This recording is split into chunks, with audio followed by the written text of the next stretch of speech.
Welcome to another episode of First Off, Let's Kill All the Lawyers. That phrase written by Shakespeare back in the 15th century that drew raucous applause and laughter when it was uttered, and even today still does, as people contemplate, it's not a bad idea to kill all the lawyers. I'm David Heffernan. I've been practicing law here in South Florida for about 3 decades. And the goal behind these broadcasts is quite simple. Bring in local lawyers in varying aspects of law, get to know a little bit about them, why they got into law, what they did, and maybe, just maybe, by the end of the show, we can take one off the list to save that lawyer. This morning, I have the pleasure of having not only a really good lawyer, but a good friend and possibly one of the nicest human beings I've ever known. Jeff Rubin joins me, and Jeff, you've been doing this a long time, local guy. We got a lot to talk about, but let's just start off with, how did you wind up becoming a lawyer? Well, it's probably a family thing. Okay. The name of the law firm is Tyanoff, Rubin and Rubin. And Tyanoff is my maternal grandfather. And my maternal grandfather and my father actually practiced law together back in the 60s and 70s. Okay. So that was the aspect, having the family aspect of it. And then, so it was sort of predestined that I would become a lawyer. Enjoyed law school. I went to University of Miami, loved it back in the 80s, and graduated in 89. And then soon after that, my grandfather was thinking about retiring. So it was an opportunity to join the firm. And then eventually the firm name became Tyanoff, Rubin and Rubin. So it's a family tradition. So for about 3 years, we actually had 3 generations walking in the office. Very, very cool. Very cool. So let's talk about what they founded then. What type of law were they doing when they first started? Great. So my grandfather was really in the collection business. He did a lot of retail and commercial collection and was very involved in local community organizations and collection agencies throughout the country. And he started something he was involved with the Commercial Law League of America. And that was the aspects of his types of law he did, like some probate and some wills and things like that. And then my father was a workers' compensation lawyer. So needless to say, I learned a lot from them and became a collection lawyer and also a workers' compensation lawyer, as well as I do a general practice. All right. And we're going to delve into that sort of pressure that's the family lineage. Was there ever a thought of doing something else?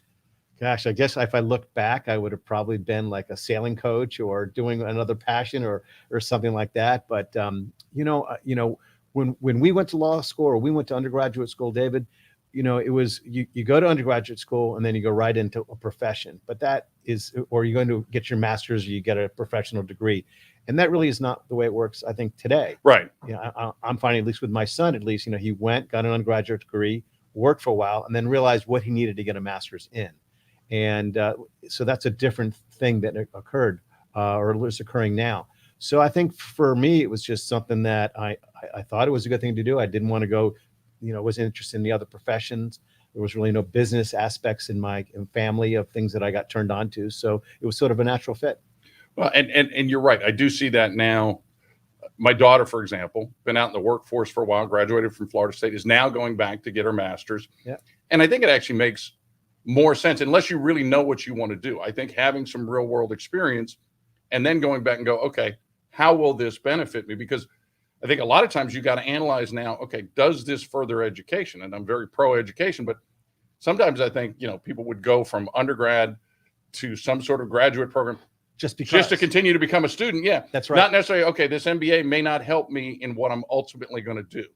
My son and I had the same conversation. He goes, Dad, because he's now getting his master's. He's now worked for 4 years. He's now getting his master's in securities and technology and securities up at Georgetown. And he would have never gone into that program without the 4 years of experience that he has working. And, it made a lot of sense, and it makes a lot of sense now of something that maybe maybe you and I should have done, and maybe you wouldn't have been a lawyer.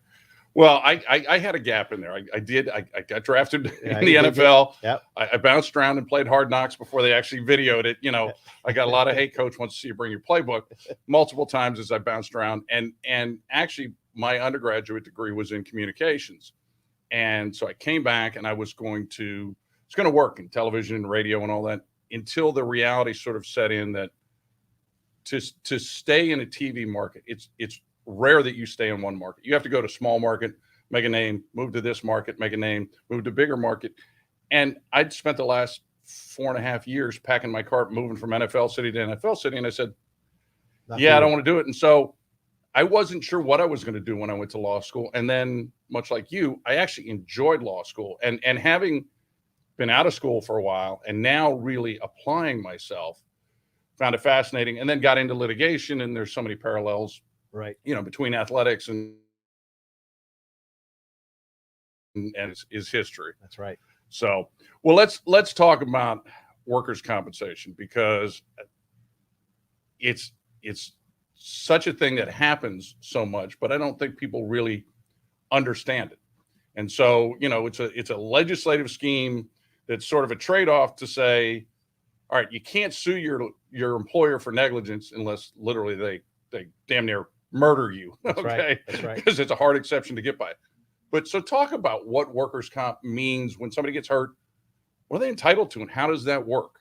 Well, I tell clients it comes down to two different parts, and you break it up into two aspects. You're right. If you are hurt while working, and even if your employer or a co-employee was negligent causing your injury, you cannot sue your employer. Right. That's the exception, and that's for your ability to receive workers' compensation benefits. So it's a no-fault law.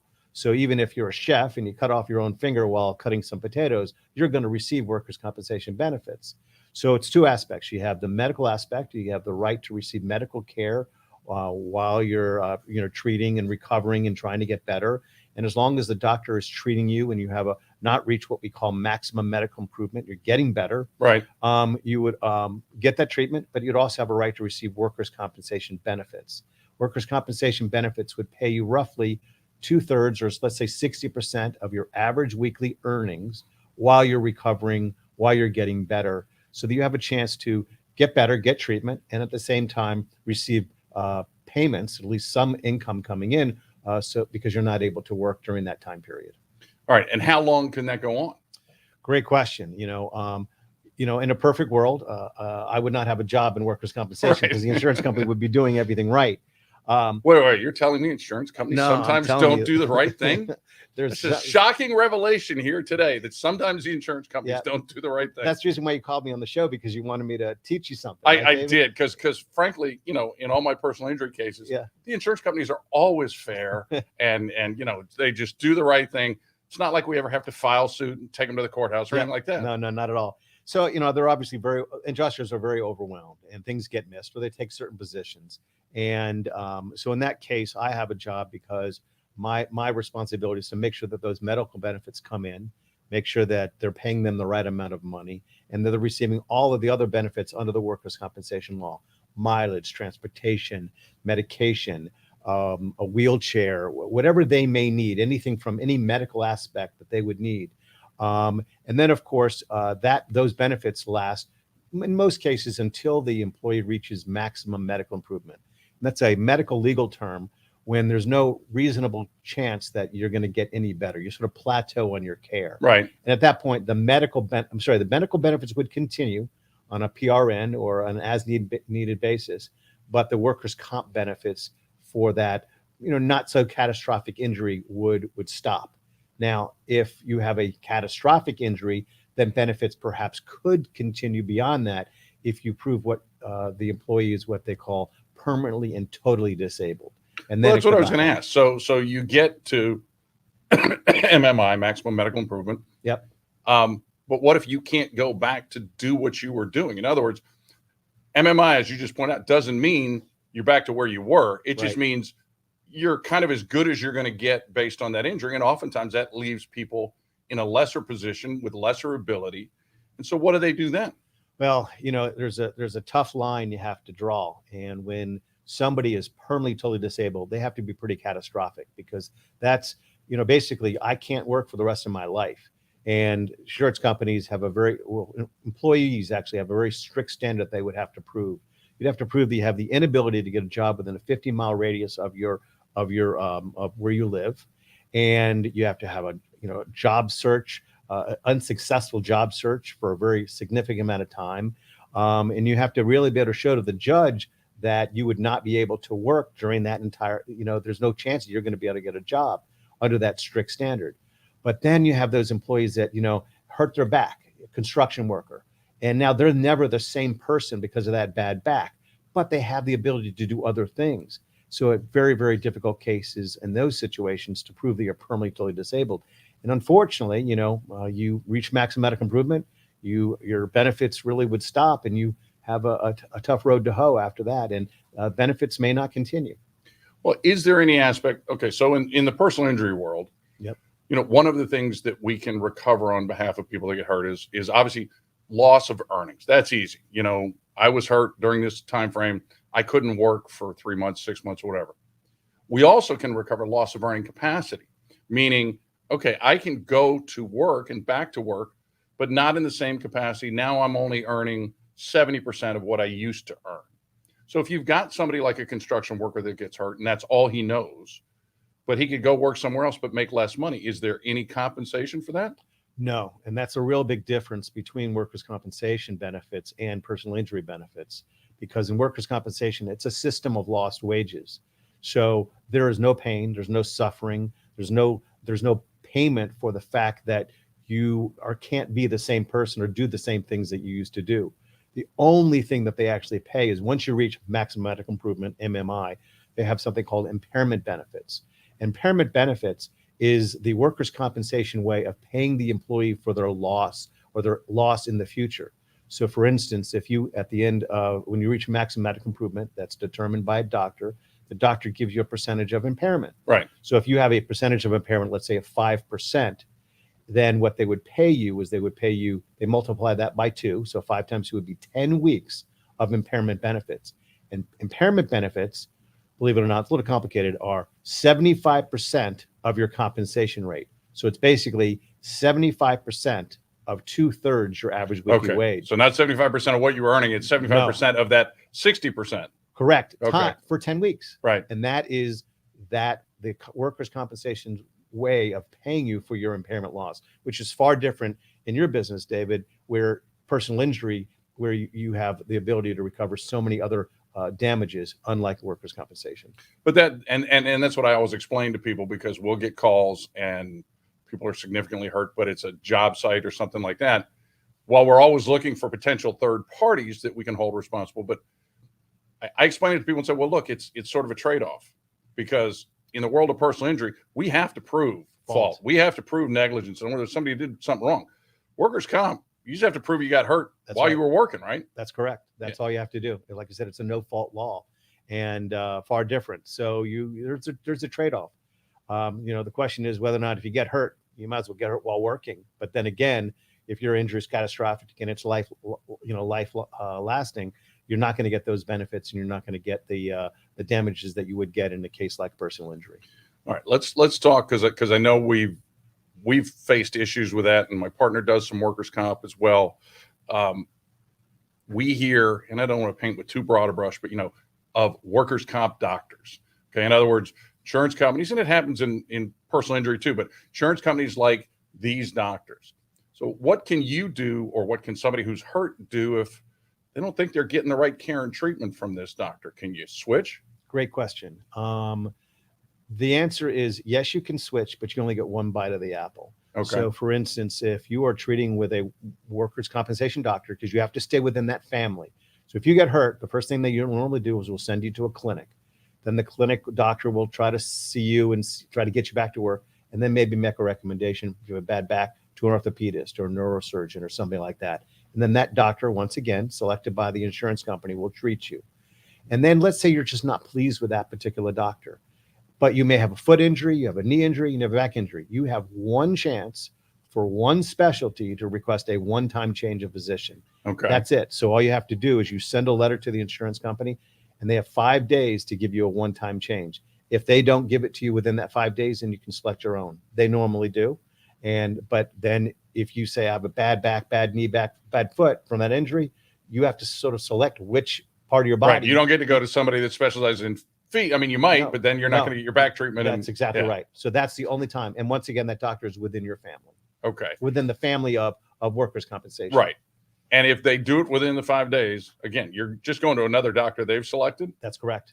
Okay. That's correct. Yeah. So, So yes, there are workers' compensation doctors per se. You hope that they take their Hippocratic oath, they have to 100%. doing that stuff. But at the same time, that's how they get their business. Right. If it's a workers' compensation doctor, and you can certainly tell the difference when you walk into a workers' compensation office or doctor that sees workers' comp patients versus maybe that has other types of patients, because it's a millhouse. Right. Because they pay a workers' comp schedule. So they do it in volume. They do it in volume.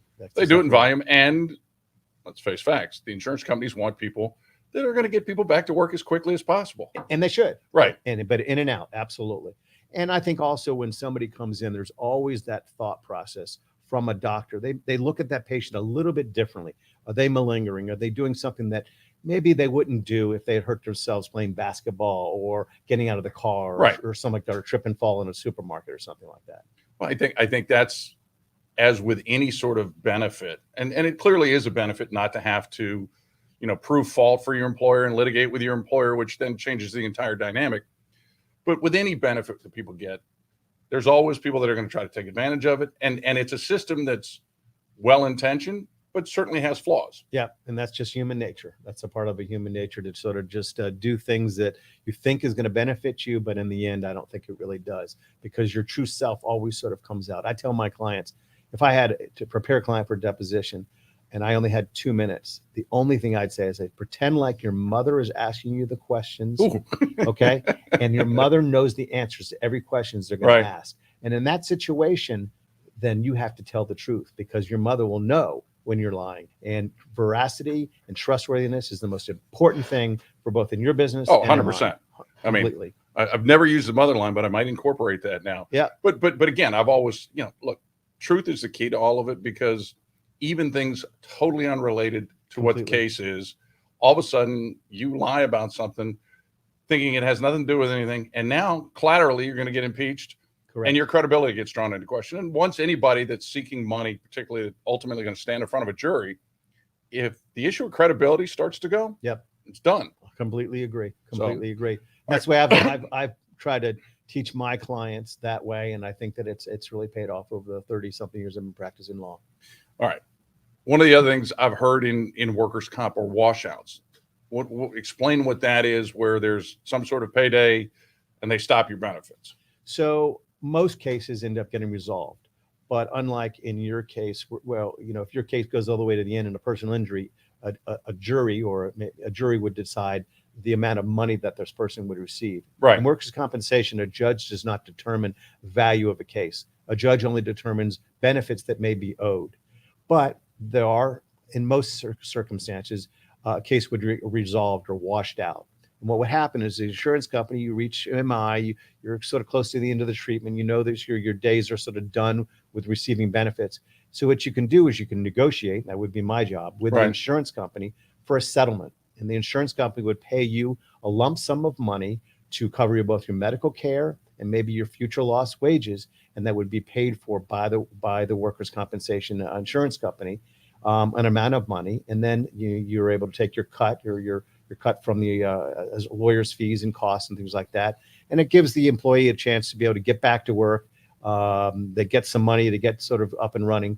But once again, it only is around those two benefits that you look at, medical and indemnity. It does not include those other damages in it like you have in a personal injury case. All right. Interesting. Let's shift gears a little bit, because in addition to being a fine workers' comp lawyer, you and I, and you were instrumental in me getting on the Orange Bowl committee. You're on the Orange Bowl committee. And more importantly, you served as president of the Orange Bowl committee during the pandemic. Yep. And I got to just say kudos, because we got a game off. We actually got a national championship game, even though that's not directly sort of ours. That's, the strong backing behind it, pulled both games off. And just a tremendous job to you. So just talk a little bit about, I don't want to get off on the Orange Bowl committee too much, but to me, one of the things I think we need to work on, and I'm actually going to get Jack to come on the show to talk about what the Orange Bowl committee does for the community, but talk about your role as president, and then your role as president during a pandemic. Well, thank you. Obviously, when I became president, I never imagined that it would be during a year of a pandemic. But I remember sitting in February of 2019, 2019, yeah, 2020, right? Pandemic, yeah, Yeah, it started March 2020. of 20. Yeah, Okay, that year, forget I- about the year. it's So- it's gone. We're almost into Right. 2022. So, We're 121 days away from that. from 2022, That's crazy. and everybody forgot like 2021, I know. and they go back to the pandemic in 2020. Yeah, Yeah. it's So we're sitting Groundhog Day without any of the humor. there in February of 20, and I said, I just don't want any drama. I just want everything, no drama, no nothing. So our CEO Eric Palms says, well, I think you got a pandemic in front of him. Like, well, what are you talking about? And then we were off and running. So everything that the Orange Bowl had done throughout the year, the game gives us the ability to do everything we do for the year for the community. So what we used to have is in events and programs and everything for the community, basketball tournaments and high school showcases and Youth football, youth football and cheerleading, and yeah, everything. I mean, David, it just goes on and on and on. And then all of a sudden we're now, shifting gears, repurposing, reimagining, and we're now, helping feed South Florida. And so thanks to our sponsors who went along with this ride with us, we're able to do so many different things last year that we would never imagine that we would ever do. So, although our organization's been around for 88 years, we're all about serving the community. We're about bringing tourism to Miami, helping the economy of Miami. And we think that we do that while also having a chance to serve our community. But, you talked about being president during a pandemic, but you're all around the people that you're surrounded by. And fortunately, David, you were our secretary at that time. You still are the secretary of the Orange Bowl Committee. And, it was your wisdom, because you're a yes, no kind of guy. And I so much appreciated having somebody like you on the executive board, because we would come to you, you would analyze, and you give a yes or a no. It wasn't wishy-washy. And it made that year and surrounding myself around people like you so much easier and so much more palatable. Well, I again, kudos to you, because I truly think the leadership you showed during this pandemic, because look, everything was brand new. Yes. We do the Orange Bowl all those other years. And yes, there's always variations. We're trying to evolve. We're trying to get into different programming. How can we help? What do we do at schools and all that? But there's a blueprint there. Yep. I mean, here's the book. Oh, absolutely. And, you could add a chapter or a page in here, maybe take this page out. Well, you got a blank book and went here. Exactly. We were redoing budgets. I mean, I can never imagine that in February of last year, I'm thinking that we're going to do a budget for no fans, 20% of the fans in the stadium, 50% of the fans in the stadium, or no game. That's never been done before. So we were prepared. We were ready. Thank God our CEO, Eric, is the king of spreadsheets, because when you want to start modeling things, I mean, your head will spin as he starts putting these things up, but he is so good at what he does. And we're lucky to have that. And you talked about repurposing. I really think the staff, I mean, the committee itself, and it's a wonderful collection, but we're all volunteers. Yes. Okay. The staff did such a great job of repurposing, saying, okay, we can't have this event, but let's repackage it and let's have, a food bank drive or things like that, and got sponsors to line up. And so grateful for that. And we created what we call Orange Bowl Cares as well, which we never had before. And all of a sudden we were like, hey, this really works. And now we're going to continue Orange Bowl Cares for our community service project for the years to come. So a lot of good things develop from it. It's sort of like making the lemonade out of lemon. Right. And that's what we did. Yeah. No, and I think you look back and you can take a great sense of pride in that we were fluid enough just to continually roll, because daily things changed. I mean, and so you can't, you're talking, we've got to project these things months out. When you're putting on an event like that, you can't go, well, let's wait till the week before and we'll figure out whether there's fans or not. I mean, how do you sell tickets? They did a great job of repackaging and giving deals on suites so that people could stay in their own little clusters knowing they were safe, which I did with my family, went to the game and had a great time. And I'll tell you this, we did not know if there was going to be a game until that football was kicked. Right. And I'm not just saying that. I actually mean that, because we did not know whether or not a team that was sitting in a locker room, if those kids had gotten COVID or whatever it may be, that game was off. Oh, sure. So we really were on pins and needles as we were really moving up to game time. Well, all the things we do, and it was, so North Carolina makes it for the very first time. Yep. Okay. My son played at North Carolina just a few years ago, knows tons of people there. And I'm like, oh, this would be awesome. because there's so many events I could take them to, at the team hotel and hospitality and all of a sudden it's like, no, they're coming down in a hermetically sealed bubble. They're going to stay in this little bubble. They're going to have 1 or 2 little practices over here and nobody gets in. That's it. So he didn't get to any of those events. So, we'll see. I think we were talking just before it started, Mac Brown has done such a great job. I think we'll see North Carolina again down here. That certainly won't be was their first, won't be their last, though. I agree. I mean, they could be ACC champions and everything, but this year, as you know, and your audience that may have some familiarity with college football, this year we'll have a semifinal game. Right. So it'll either be 1 versus 4 or 2 versus 3 at the Capital One Orange Bowl back in it'll be December 31st this year. Yes. Yep. Yes. So at least we assume so it's ever evolving. That's right. We're slightly more stable, but we've got to get going there. So what's the greatest takeaway you have from being president? I know it was a unique year and everything else, but you look back on it and go, this was the most sort of joyous moment, if there is a single moment. I've had some time to think about that because that's a question that I've pondered, and I will definitely say it was the people that I had around me. There was never a no. It was always, how can I help? What can I do? And I reached out to so many people in our committee and said, I don't know how to do this. Can you lead us through this? And they come back with recommendations. And they did it with passion. They did it with love. And I think that it made our committee a lot tighter.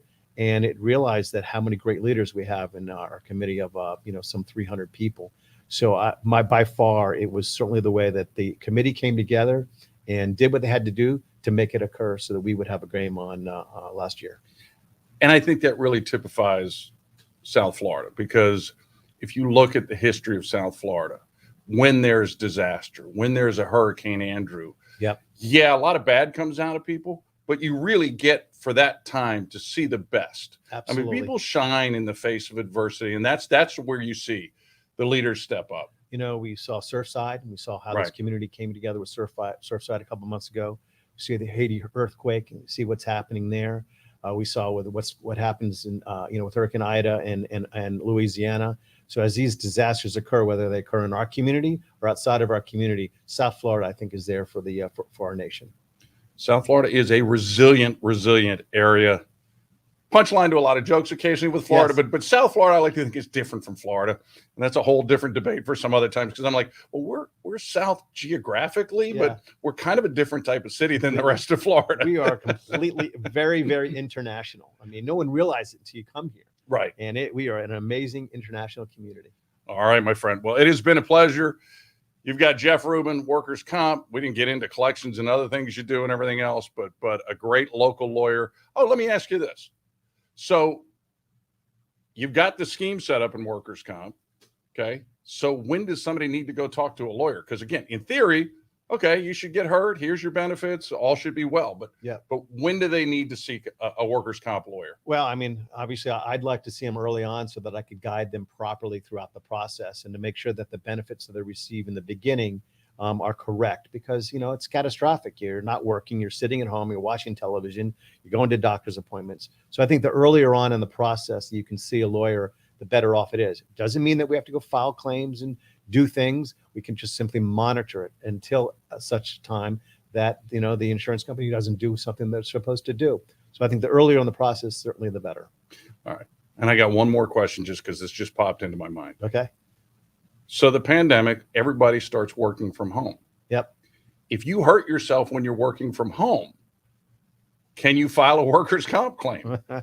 The answer is yes, because if all of a sudden you're now working from home, and this has actually happened recently, there was a case, and I forget what happened, but there was a case, I think it was actually an insurance company adjuster who was working from home. And this is a great case. So I think she tripped over her dog and she hurt herself. Right. And something tells me, and I hope I'm right on this, she did not receive benefits because the dog was not a part of her work environment. But let's say that she was sitting on her chair, which is a part of her work environment, and the chair broke and she fell to the ground. Right. and she hurt her back or something like that, then I think at that point workers' compensation Logically would makes sense, right? I mean, absolutely. But if she was then took a break, walked to the kitchen, tripped over her dog, then I can understand why that would not be a part of the workers' compensation claim, because it's outside of the realm of your normal tools of workers' compensation. I believe that's what happened in that case. I hope I'm right. If not, I made myself look like a fool. yeah, that's all right. That's all right. Look, it just seems to me that if you're working from home, and Yeah. again, you can show you're in the scope of that employment, Yep. then those benefits should apply whether you're in the office or at home. And we've seen such a dynamic shift Yep. that people are at home now. That's correct. And once, workers' compensation will all evolve, because I think we're going to see a lot more workers working from home and doing things, or maybe working half from home and half from the office. Well, I know for law firms and everything else, particularly big law firms, because that's your biggest nut is the space that you've got, and everybody's going, hold on, everybody doesn't need an office, and in fields like law and other fields that you can track accountability on. Yep. Once you're doing it from home, who cares? And yeah, you need maybe an office or conference room to meet in that you can share space. So I think the whole climate on commercial realty is going to change radically as a result of this. 100% agree. So we will evolve. Slowly. I mean, much of us are cavemen. We evolve slowly, but we're getting there. I mean, I just recently started walking upright, so it's all progress. But listen, Jeff, I appreciate it. Jeff Rubin, great lawyer, better guy. Okay. And I will tell you again, tremendous job as Orange Bowl president, but just overall, really, really good guy, knows his stuff, and clearly a guy that's easy to take off that list of killing all the lawyers with less Jeff Rubin. So appreciate it, Jeff. There you go. You're off the list. That's what we want. All right, Jeff. Appreciate it. We'll see you guys next week.